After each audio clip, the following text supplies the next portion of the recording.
məşğul olsun. Allah Subhanahu və Teala xüsusən də Nuh surəsinin 10-cu 12-ci ayəsində belə buyurur.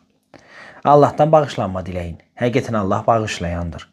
O sizlər üçün nədir? Göydən yağış yağdırar. Birisi də yağış rəhmət əlamətidir.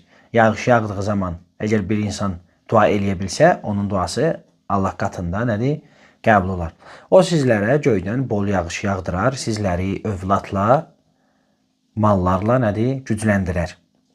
Sizin üçün bağlar salar və çaylar axıdar.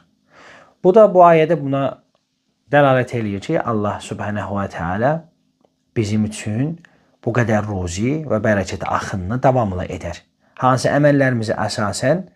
O əməllərimizə əsasən ki, Allahdan bağışlanma diləyək. Necə ki, Həzrəti Əleyhisselam buyurur ki, istiğfarı artırın.